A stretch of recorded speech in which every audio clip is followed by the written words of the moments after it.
Мы уже не раз говорили, повторим еще раз, сильный, самодостаточный Татарстан и гарантия решения социальных вопросов внутри республики и возможности помогать другим регионам. Не только новым территориям России на Донбассе, но и другим российским регионам, попавшим в беду из-за подлых террористических атак ВСУ. На этой неделе пострадали приграничные населенные пункты Курской области. Наша республика одной из первых откликнулась на трагические события. Помимо того, что сейчас идет активная подготовка очередной колонны в помощь нашим бойцам на фронт, силами общественных организаций и правительства республики организован сбор гуманитарной помощи жителям Курской области. Не хочется переходить к банальностям, но скажу, общая беда и объединяет, и стимулирует на благие дела.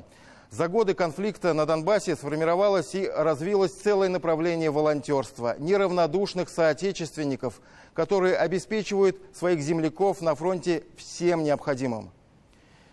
Еженедельно из районов республики на фронт уходят колонны с необходимым гуманитарным грузом для наших парней. А руководство республики, понимая, что залог победы – это инновационное материально-техническое состояние боевых подразделений, постоянно формирует точечную отправку грузов именно боевого применения, которая спасает жизни наших бойцов.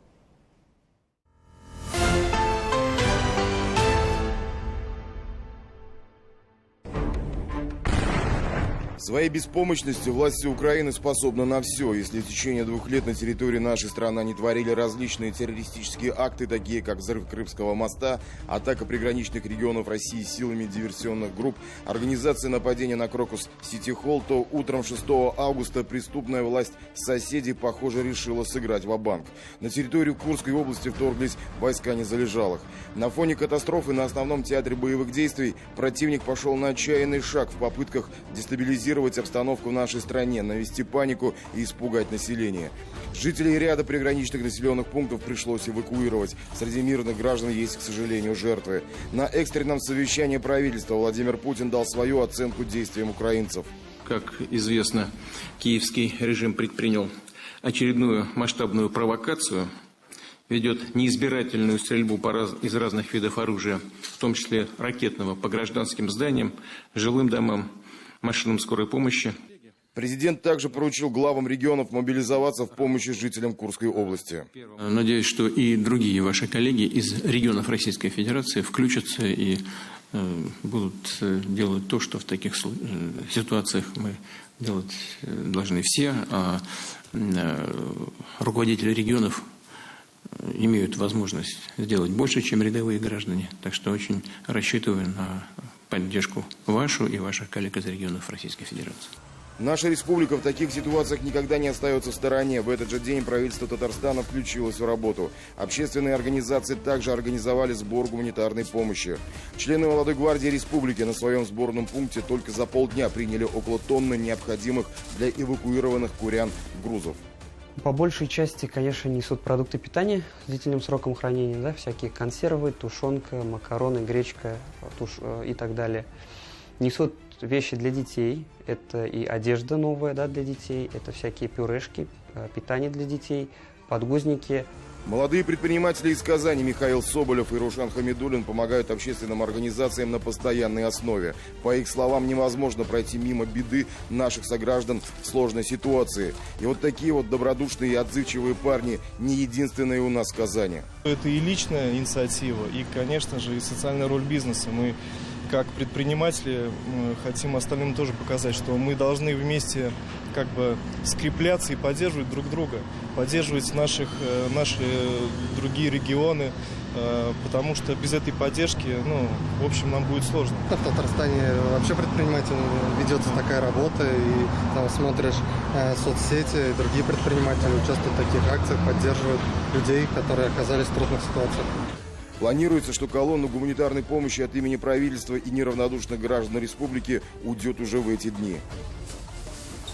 Также нашим руководством республики не забыты и наши парни на передовой. Очередная колонна с грузом пришла на фронт. Неплохо. Приехала гуманитарка, целая фура. Ничего, разгрузили быстро. С одним из наших героев сюжета из зоны СВО с позывным «Зига» мы встретились как с лучшим другом. Тогда в марте этого юношу, а ему чуть более 20, мы застали за ремонтом УАЗика буханки. Он тут механик, и ремонтировать приходится все. Теперь же автопарк пополнился беспилотной гусеничной платформой. Республика в этот раз направила колонну с грузами боевого назначения. «Зиге» есть простор для освоения новшества, так необходимого на линии боевого соприкосновения. Гусеничные платформы – это, опять же, тоже новое веяние для того, чтобы иметь возможность подвоза боеприпасов, продуктов, воды на позиции. Мы пытаемся использовать именно такие вот беспилотные системы. Опять же, для того, чтобы минимизировать потери при переходе личного состава от тыловых районов до района применения. Все, что необходимо на фронте, Татарстан отправляет постоянно с самого начала специальной военной операции. По словам начальника штаба полка с позывным «Одесса», находящийся на передовой с ноября 2022 года, проблем с поставками грузов гуманитарного назначения как раз именно у татарстанцев никогда не было. Ситуация заключалась в другом. Вначале приходило все и много, от шерстяных носков до квадрокоптеров. Что-то было необходимо, что-то просто лежало на складах. Когда в ноябре 2022 года зашли, реально мы рады были всему. Тушенка, сгущенка. Как я уже говорил, где-то что-то перепутали, отправляли там тушенку. Никто не говорил, что это нам, а вместо тушенки сгущенку привезли. Нам не нужно, радовались всему. С опытом приходит уже понимание, да, что нам необходимо для того, чтобы эффективно работать. Работать на передовой, бить врага. И могу сказать, что сейчас уже, конечно, наши самые главные желания, приоритеты – это получить инструмент. Инструмент эффективно выполнять боевую задачу, а самое главное, как можно с меньшими потерями. Уже потом доставка грузов обрела систему. От боевых татарстанских подразделений составляются заявки, а уже здесь, в республике, происходит формирование заказов. Еженедельно от районов республики из Казани на передовую потом уходят фуры с продовольствием, снаряжением и всем необходимым для бойцов как в быту, так и в бою. Сегодняшние боевые действия – это борьба технологий, где 21 век со своими решениями представлен очень широко. Это дорого, это не всегда можно найти. Но республика старается оперативно решить вопрос оснащения своих боевых формирований. Сегодня вообще, можно сказать, праздничный день, огромная поставка с Республики Татарстан. Это такая помощь, вообще мы не знаем, как бы обошлись бы без нее. Интенсивность боевых действий возросла, соответственно, и объемы помощи гуманитарной тоже увеличиваются. Прибыли ночные квадрокоптеры, ударные квадрокоптеры для наблюдения, средства связи, генераторы. То есть все, что необходимо бойцам на передовой, чтобы обеспечить сохранность их жизни и здоровья. То есть все это прибыло в большом объеме, в большом количестве. Барсука, не на ходу, говорю, можно заводить и отъезжать. Зачем? Мы так толкать будем. Сегодня мы получаем 2 робота для подвоза БК и вывоза раненых на пульте управления, то есть они без оператора. И также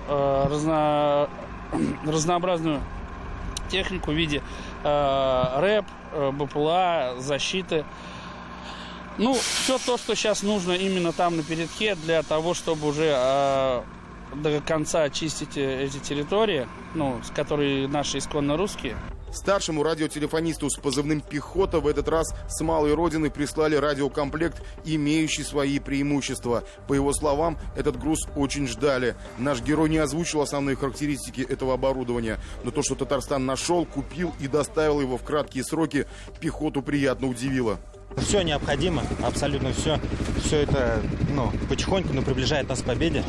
А самое главное, что лично для меня, то, что я с каждым разом получаю такую помощь, приятно, ощущение приятности, то, что нас не забывает, нам помогает. Радость пехоты от полученного продвинутого радиокомплекта немного смущает переживания за домашних. Дома жена и маленькая дочка. Вообще, недавно машину купил, жене хочу сказать, будь аккуратней, пожалуйста. Исторически так сложилось, что то, что нас должно было уничтожить, нас сделало только сильнее и сплоченнее. На протяжении многих столетий существования нашего государства нам приходилось отбиваться от врагов, и часто это происходило на своей территории. Из ситуации с Курском страны Запада действиями ВСУ помогли убедиться нашим сомневающимся гражданам в том, что наше государство все делает правильно. И это объединяет нас все больше и больше. Пока простые россияне просто что помогают друг другу в трагедии. Но у всего есть предел, как и терпение, которое скоро закончится. И вот тогда бойтесь, враги, гнева народного, там суда не будет. Ленар Валиулов, Булат Абдульманов. 7 дней.